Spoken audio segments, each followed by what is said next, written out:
ko yavuze ati twakuriye amaturo ndabona ugifitemo akantu ko kubica ku ruhande ariko kandi koko ni nabyo yerega bariya n'ababyeyi none se gusubirana bisobanuriye kwisanza no kusandagazanya cyane ko na papa bitangaza avuga ko gitifu niba ari gitifu ngo yagerageje kubahuza urumva rero biba byiza ugenze by the way hanyuma rero ibintu byo kurya amaturo uriya mugabo yakoresheje ngarutse kuri side ibyo wambazaga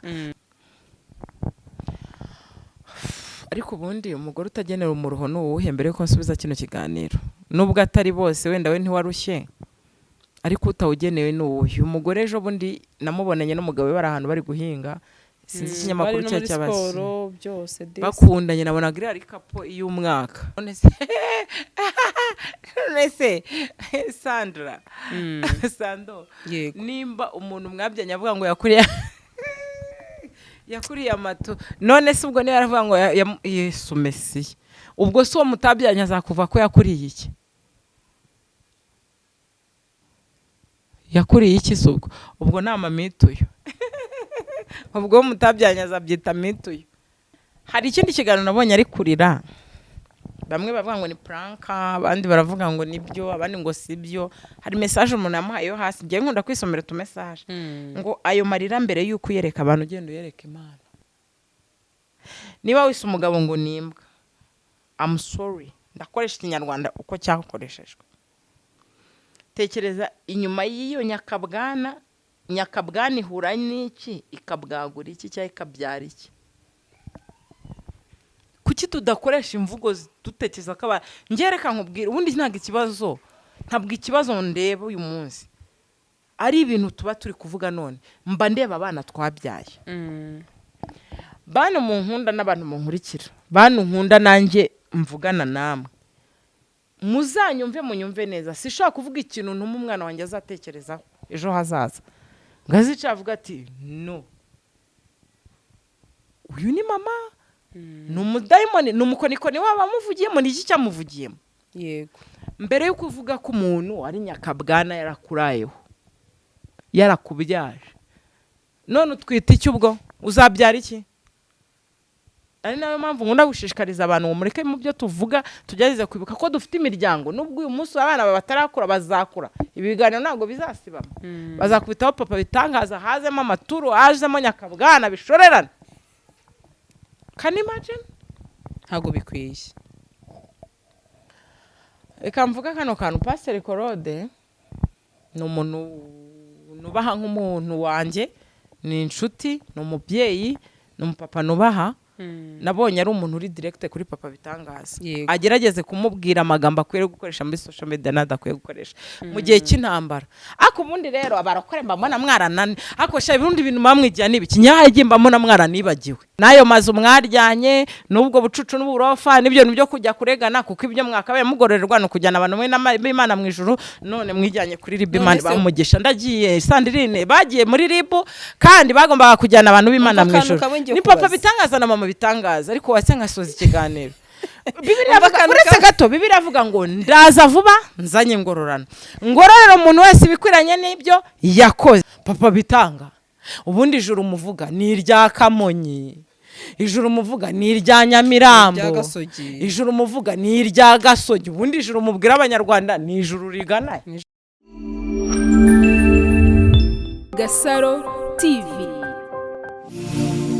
Bakunzi ba Gasaro TV tubahaye ikaze amerereye mu mpande zose z'isi tubabwira ko tubakunda cyane mwebwe mureba ibiganiro byacu umunsi kundi abari akagaruka twakiriye Jackie ni bisanzwe turi no ku kwezi live shano wase Wavuga uwase ratanda ariko ndasi byajya rivuga bitese abantu nabonye banutse bamaze ngo naye narakaye ngo yego mugore baranutse muri cya kiganiro nyine twakoze cyagiye ate wa mugore uri kwivugisha ibiki ibi bintu se byestaye bite bimeze bitese none nje kuvuga nibindi mu ntoke hakonje ifubike harakonje ariko nyine harakonje cyane hawuneza rubanda ntago neza abantu bose ariko ariko shawe ibintu bizima n'inama nzima ntago abantu bose babanezeza biragoye njya mbona n'abanyabwenge yuko nye n'abanyabwenge nabo bagira comment musara naririmbye ugenda mu ishyamba utazi ukahaca inkono utazi sinari nkuzi ukwiriye kumbisa ukama amahoro ngatora gatutsi ntago nzi kuririmba aho shosho bari babiteze amatwi nk'aho mbizi bitese ni sawa ja imihanda ikomeje kunyerera nanjye ndabibona noneho urabibona rwose inyereruka ngiye guhera ku kiganiro nabonye kwa Claude hanyuma numva hari akantu Theo yari yavuze urumva c'est vipi urumva numva akantu kamwe karanantangaza ahubwo hari ikintu ngiye kuvuga uko bari bukifate nabi yego babifata uko babyumva ngiye mbivuze uko mbyumva uzambwira umuntu witwa Theo w'ukwezi ko mukunda yego uri dekaraye ntabwo ni dekaraye mu bundi buryo nkunda ibyo akora nkunda ubwenge afite uburyo yanariza uburyo asesengura uburyo ni umuhanga mu byo avuga no mu byo akora yego nta na rimwe ni gake cyane mu buzima ntago nkunze kwemera abantu hano kuri YouTube I'm sorry to say ntago nkunda kumva ibyo abantu bavuga rimwe na rimwe ntago nkunda kubyumva bitewe n'impamvu zanjye ariko ni gake cyane naryama ntumvishe ikiganiro Theo yakoze Theo w'ukwezi uzamubwire rero ko uzamubwire ngo Jackie akunda ibyo ukora uburyo ukoramo ibintu byawe akubonamo hero akubonamo intwari y'ejo yego uzabimubwira nzabimubwira kandi rero ibiganiro byanjye arabireba ndabizi ko abikurikirana wari umeze neza ariko nakunze n'uburyo yari yakitinze igihe utari uhari kankoresha iryo jambo yego defense yiwe narayikunze yego ni inshuti yawe yego ariko hari n'undi muntu nanenze muri izi ntambara zose twanyuzemo yakoresheje ijambo ntigeze nkunda nawe naramunenze simuvuze kuri kamera ndamukubwira behind camera afite ikinyamakuru ni umuntu umwe mu bantu muri inshuti mujya mukorana n'ibiganiro nanjye njye nawe turaziranye nawe ni n'inshuti yanjye nawe njye dufite aho duhurira nanenze amagambo yakoresheje kandi ni ukuri gasa reka nkubwire ikintu batakuziho ugira inshuti nke burya nibyo bakubeshyira byose ndabizi neza ko ubu ngubu urugero wa mutipe yitwa Ndera aherutse gukora ikiganiro hano yitwa Juste ndamwibutse nubona wowe kuntu uteye yego Juste akuvuza ikintu atavuze ko ari we wakivuze wowe wamenya ko ari we wakivuze kuko wowe uzi umuntu muganira ikintu muri kumwe ubwo nanze urugero kuri Juste kubera ko impamvu mbivuze nuko Juste ari mu bantu nzi ntimugendana buri gihe ariko nzi ko ari inshuti y'umuryango ubundi niba bashaka kuzamenya inshuti z'umuryango bazambwire nzibabwire ndazizi maze kuzimenya kandi inshuti z'umuryango ziba inshuti zanjye so ndagukunda ndakubaha uri inshuti yanjye hari ijambo mperutse gukoresha rivuga ngo naho bavuga yuko wahagamye mu kirere ngiye nabona uri kuzamuka uri kujya mu ijuru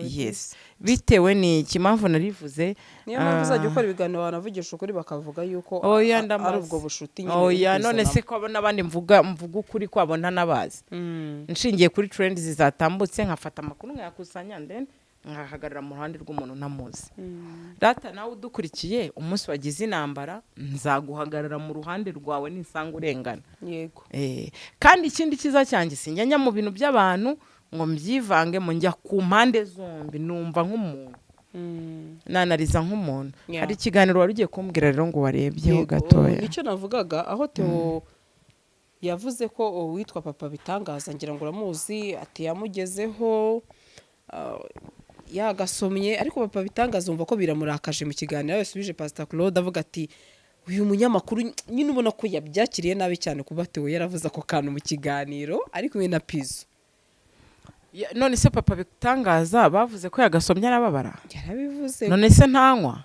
ntabwo uyu naganywa ntabwo anywa inyuma ya kamera ariko naganywa kuri kamera ariko inyuma ya kamera aranywa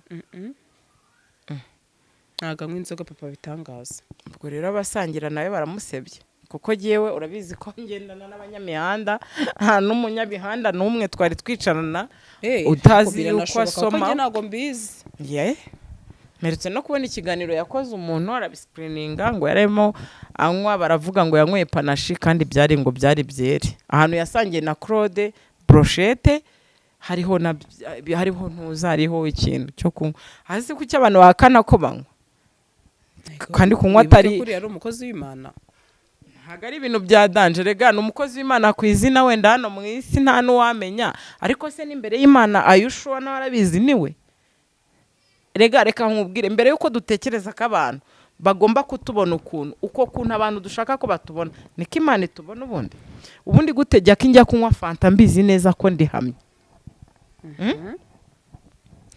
I'm sorry to say ntago musenye ariko ngendana n'abantu benshi bagendana nawe bazisangira bazisangira nyibariza ndakumva nuteze amatwi ndimo ndihuta cyane mfite umuntu ngiye kwakira ku kibuga cy'indege aragera hano mu kanya 3 z'ijoro urabona deja bibaye 9 zigaje isaha ebyiri yego reka twihute haje amajwi papa bitangaza yashyira ku mihanda niwe wayizaniye ati umugore anyita nyakabwana amajwi yumvikanamo umudamu kumwita tori nyakabwana umugabo nawe ati natwe gize gutya na gutya turi benshi bivuge mu mazina yabyo umwe influence wumva ko bivuga uko babivuze n'ubundi nicyo uzira bavuga ko uvuga abandi wibisasira bivuga uko babivuze mbona uko mbisubiza ninjye wabizanye imihanda ntabwo ari we wabizanye nyine bivuga uko babivuze umugore ngo umugabo yasubije umugore ko bagize bate no se namenya ko ni nko kuvuga ko nyine bwo bamuhuriye ari benshi yego umuhunganire ntabwo ariko yavuze ati twakuriye amaturo ndabona ugifitemo akantu ko kubica ku ruhande ariko kandi koko ni nabyo yerega bariya n'ababyeyi none se gusubirana bisubiraniye kwisanza no kusandagazanya twerega tuvuga ibyo dusanze kubita tubivuga cyane ko na papa bitangaza avuga ko gitifu niba ari gitifu ngo yagerageje kubahuza urumva rero byiza ugenze by the way hanyuma rero ibintu byo kurya amaturu mugabo yakoresheje ngarutse kuri side ibyo wambazaga nuko nanjye narinje muri famille impamvu ndumva ngiye kujya dukora ikiganiro nkahita nkubaza ukuntu bameze ese icyo nemvuze birakwiye ko umugabo wasezeranye n'umudamu bakabyarana na 5 yakoresha imvugo ku mufasha we ariko ngo aranatwita ariko ubundi umugore utagenera umuruho n'uwuhe mbere yuko nsubiza kino kiganiro nubwo atari bose wenda we ntiwarushye ariko utawugenewe n'uwuhe umugore ejo bundi namubonanye n'umugabo we bari ahantu bari guhinga sinzi ikinyamakuru cy'abasi bakundanye nabonaga ari kapo y'umwaka none ko bibaye kapo itandukanye mu mwaka bigenze bite hari imvugo umugabo ashobora gukoresha ugahita wumva uramwanze umubure n'ishusho umugabo mwabyaranye akwiye kuvuga ko yakuriye none se Sandra Sando nimba umuntu mwabyanye avuga ngo yakuriye amato none se ubwo niba aravuga ngo Yesu Mesiya ubwo so mutabyanye azakuva ko yakuriye iki yakuriye iki ubwo nta mamituyo ubwo mutabyanye azabyita mituyo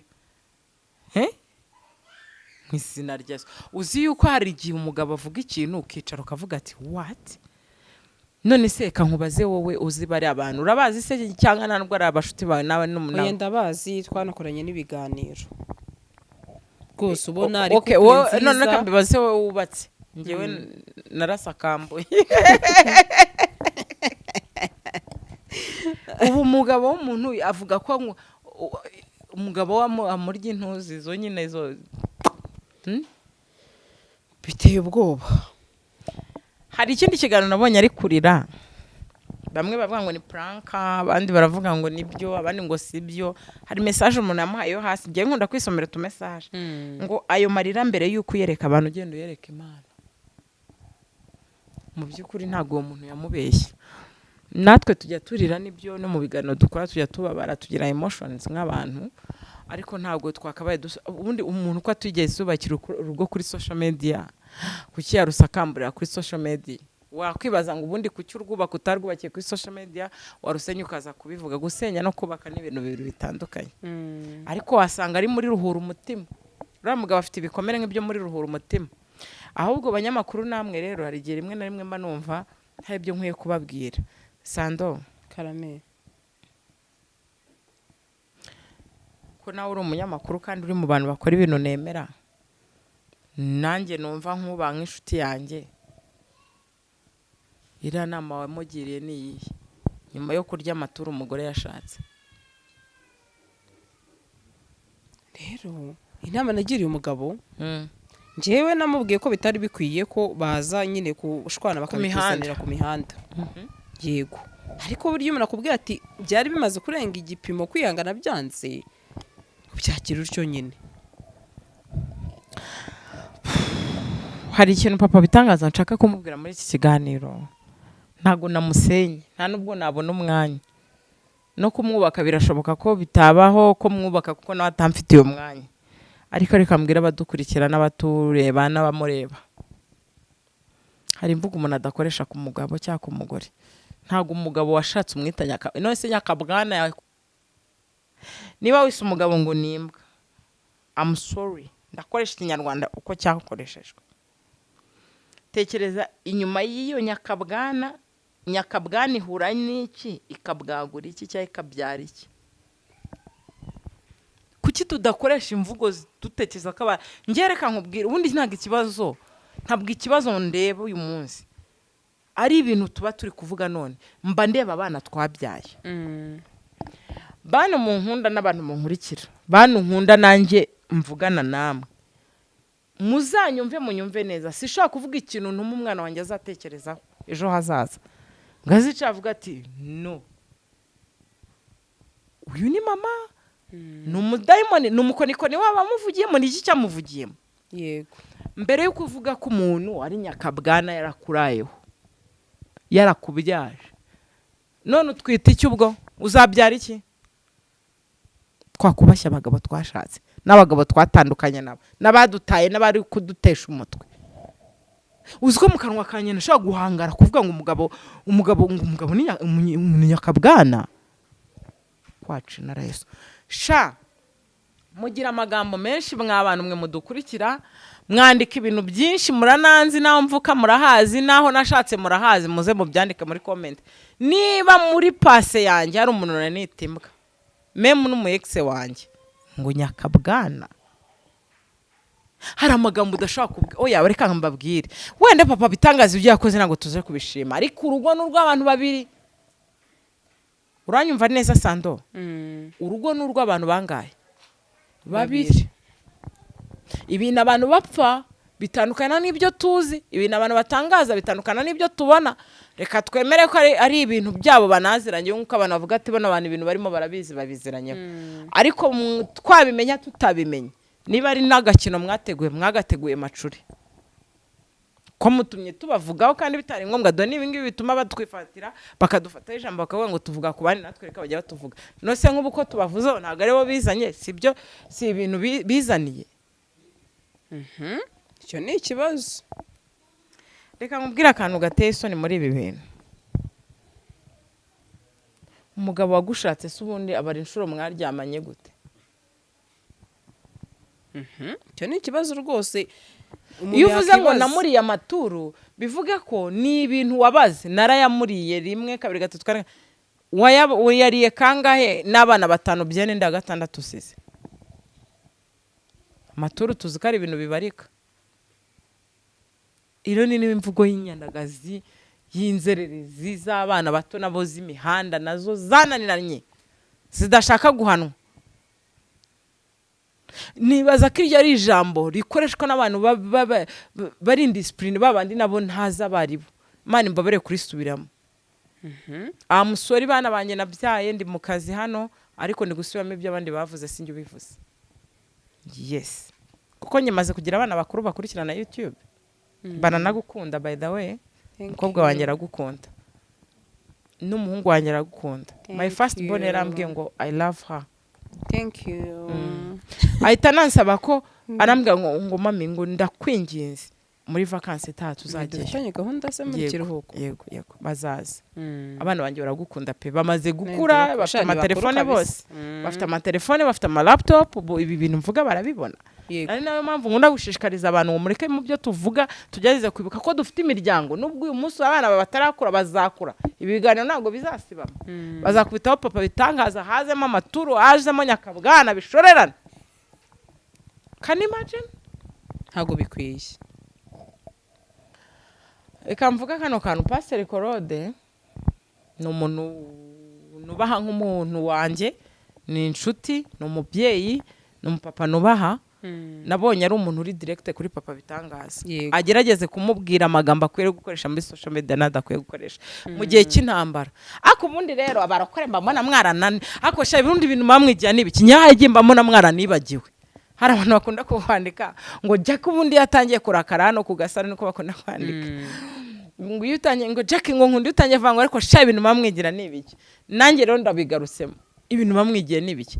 Hari ijambo abarokore bavuze ariko basomye, ngira ngo niba ntibeshye ntago nshobora kuba nibukana Bibiliya neza, maze igihe ntari kuyisoma bitewe n'ibikomere n'ibihe ndi kunyuramo. Byabaye ngombwa ko nsoma iby'isi amaye kuko nabyo byari byinshi.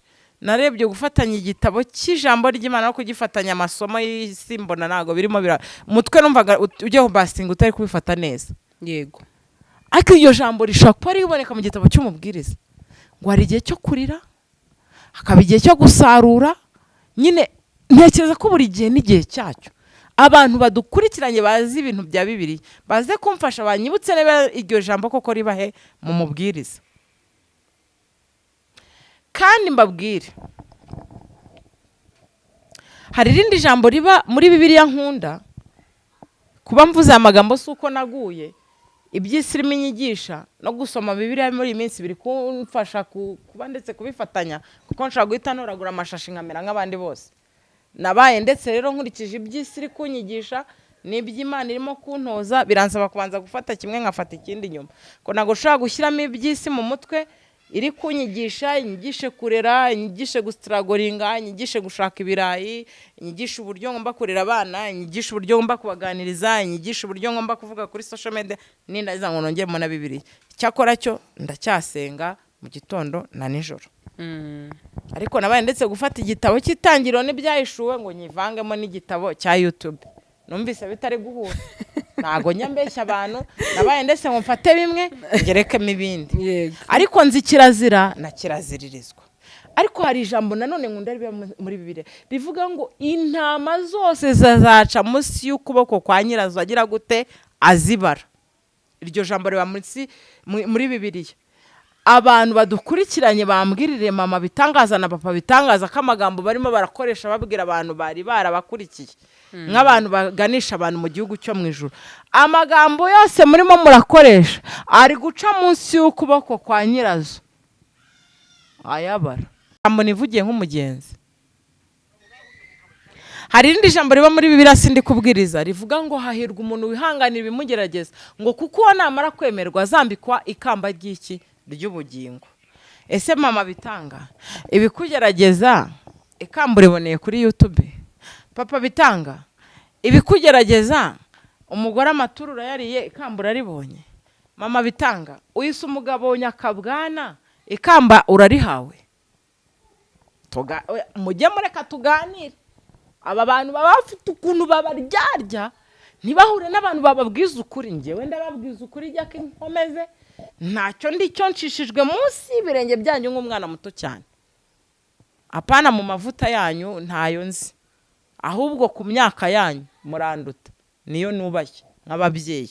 Icyubahiro mbagomba n'ikimyaka si cy'amavuta, sinyasuzugwe n'abo mwavumye baracyariho. hari abantu mwirukanye ku mirimo ndababona bari bakora, hari abantu mwahanura ibintu byanze gusohora.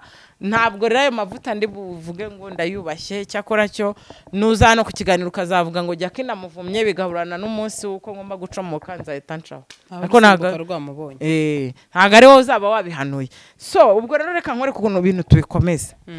Ndasoreza mu ijambo rivuga riri mu gitabo cy'ibyahishuwe. Ntago ndi kubwiriza ariko riravuga ngo ndaza vuba nzanye iki ingororano kugira ngo ngororere umuntu wese ibikwiranye n'iki n'ibyo yakoze. Amaturu mwakoze ubwo niyo muzagororerwa kuko niyo mwaje kuvuga hano kuri social media we n'umugore wawe n'izo nyakabwana mwahanye ubwo nibyo mugiye kugororerwa. Nibwo myaje kutubwira n'ayo mazu mwaryanye n'ubwo bucucu n'uburofa nibyo nibyo kujya kuregana kuko ibyo mwakabaye mugororerwa no kujyana abantu b'Imana mu ijuru. None mwijyanye kuri RIB Imana bamugisha. Ndagiye Sandrine bagiye muri RIB kandi bagombaga kujyana abantu b'Imana mu ijuru. Ni papa bitangaza na mama bitangaza ariko wase nkasoza ikiganiro. Bibiliya avuga ngo ndaza vuba nzanye ingororano. Ngororera umuntu wese ibikwiranye n'ibyo yakoze. Sibyo? Ndaza vuba nzanye iki ingororano. Ngororera umuntu wese ibikwiranye n'ibyo yakoze. None niba umuntu yavuga ko yari amaturu umugore we Imana nibyo izamugororera. None mashaka ko ngakana igiye kubaza. Niba uyu munsi umugabo hakuburetse gato ndeke no gusoza ikiganiro. Papa bitanga ubundi ijuru muvuga ni irya Kamonyi, ijuru muvuga ni irya Nyamirambo, ijuru muvuga ni irya Gasogi. Ubundi ijuru mubwira abanyarwanda ni ijuru rigana, ni ijuru ry'Imana. Ariko rero njya numva ngo n'abadiaspora ba mafaranga bayabahera ibintu muba mwababwiye, bayabahera comedy, bayabahera ko mwabasekeje. Maturu mubwira abantu ngo niwe wo mwariye niyo mujyanishamo abantu mwijuru mwagiye mumenya n'ibintu muvuga. Nge nuko abantu bakunda no kundakarira ariko ngungira ukuri kwinshi. Ibi bintu abantu babwira abanyarwanda birabafasha iki? Okay fine. Nanjye ibyo ndi kuvuga nta kintu bigize gute biri bufasha abanyarwanda. Ariko hari abantu bari bufashwe kuko n'ubundi umunyarwanda acumugana avuga ngo abigirwa benshi akumva bene yo. Naga ari ngombwa ko twumva ibintu kimwe. Ngaho mbaza. Papa bitangaza ati uriya mwana naketse ko atari uwanjye sibyo? Ariko se ko wakurakuje buretse gato ngo yaketse ko yakurakuje kandi umwana uvukiye mu rugo yitwa umugabo nta nubwo basa mu irugo. Ese yari yavuka oya mu bitekerezo. None sindi taravuka hakana katari yawe gute kandi amaturu wariye no muri yo harimo byagiye mu nda n'ubundi nizawe zaragiye harimo na ariko cyo koza witeka bamushe mu izina rya Yesu. Amagambo mvuza basigare wo mu izina rya Yesu nayanyu ngo umwana ngo ntabwo ari uwe. Ariko muri maraya mushakanyere hari umugore witwaga Gyoza wajyaga nyura hano nawe nigeze kubona yihabana avuga ngo abagore ngo ntago nyimubona sinzo yagiye n'umukobwa ngo ariko yabaye umugore. Iyi ni wavuga ngo barajaganyuranaga uraye ujaganyurana. Ariko umugore aravuze ngo iyo bafite ubukene bibari sawa ariko ngo reka Imana ibahuhiremo gato mu diaspora se nkubatama akantu gato cyane ka world limit. Ayo masaha niyo ya nyuma bamuboneraho niyo yabagiye kuri Western agaruka ngo igitondo gitangaje inyoni zivuga dufaranga twarashize igitondo ngo gitangaje. Ariko niko babivuze ibiganiro byose abanyarwanda bajyeho babyumve. Ariko sinzi impamvu umunyarwanda yaciye no mugani aravuga ngo utabusya bwita ubumera. Ntabwo nzi impamvu uyu mubyeyi yenda yagiye kwita umugabo we nyakabwana. Rega byaterwa nuko inahaha, byanaterwa nuko anayibona, byanaterwa nuko ayizi. Njyewe ntago ndi kumutuka ndimo kuvuga iyo nyakabwana ye yavuze. Sibyo simututse nsubiyemo ibyo yavuze. None reka tuvugana aya magambo ubundi mpaguruke ngende ko nashatse guhaguruka murambuze. Nta kibazo. Uwo mugore wawe barira amaturu wariye ni indaya wari waguze mu Migina ngo tubimenye. Si yo nda ya nyuma ko wumva utayemera utazi niba ari iyawe, izambere zuzi niba ari izawe. Ufite DNA test kuri abo bana ba mbere bose banze uko bashoreranye. njye mbamo na mwananiwe guhereza abantu kuri nabyo bishobora kuba bituma abantu bananirwa gufata imyanzuro y'ibyo bavuga ako mwabara ukoremwe mwagiye mugirana inama umuntu w'umugabo arahagarara akavuga ngo inda ngo ntabwo nzi niba ari yanjye itaravuka umuntu ahakana n'ibyo atarabona nk'uwo mwana azaza ari fotokopi nta n'umugabo urihakana umwana burya ariko urebye nabi kuva wanakurakoje ndanagiye ndanabasezeye ariko gukurakuza abanyarwanda bashobora kuba batazi ibyaha byerega turebwa n'abana n'abantu bakuru kurakuza bivuga kwa kundi buretse gato ndabivuga bivuga kwa kundi umuntu abara amaturu nijoro nyine bikarangira mu gitondo byabaye niko bitagukurakuza niyo yandi navugaga nyine nose nge ndavuga ibyo batavuze mbisobanuye mu buryo bwabyo amakamyo y'imicanga ni amakamyo y'imicanga umuntu aba yarayatunda imicanga bukamukeraho si nguko gusa icyiza kirimo biba byiza burya y'imiryango hari myinshi ishwana ariko nuko ibya mama bitangaza papa bitangaza nyine biba byaje kuri social media ariko nanone biba byiza iyo umuryango ushwanye bakajya mu gikari bakabivuguta nyine bakabimesa bakandi umuntu azajya mu gikari akeneye kurira ku karubanda mwaretse abantu bakarya ariko nawe ku muryango se birakwiye ntabwo byari bikwiye ariko se hari umuntu hano hanutse kandi ko umuhana agiye utamuhana avayo oya ariko nanone abandi bagakuyemo isomo bakareba ntekereza ko na papa bitangaza uyu munsi nibwo byamubayeho none iki kiganiro ngo utere n'inkuru ntabwo gifite umumaro papa bitangaza na mama bitangaza uko nta muntu hano hanutse turabasigaye kuko n'ubundi ntawe hano ujyayo ntawe hano uva yamuhana ajyayo kandi abangaba bavuyeyo none se ntibari mu nzira kamera turi kugira iwo na mikoro tuzifite baramaze kudutanga kuzivugira kuko iyo batavuga ntitwari kubona ibyo tuvugaho bivuge ngo ntago twahana umuntu urimo kuvayo twakabaye twaramuhanye agiye kandi agiyeyo ntiyatumenyesheje Imana izabafashe rero bongere bane baba umuryango ndetse aho bitagenze neza bicare bahaganire kira mutu na muzigo wake ni batanasubirana birabara singe wabahuje no wabasezeranyije nawe yikoreye amavuta ngayo nguko bamwita Jackie mwakoze cyane gukurikira ikiganiro ibihe byiza Gasaro TV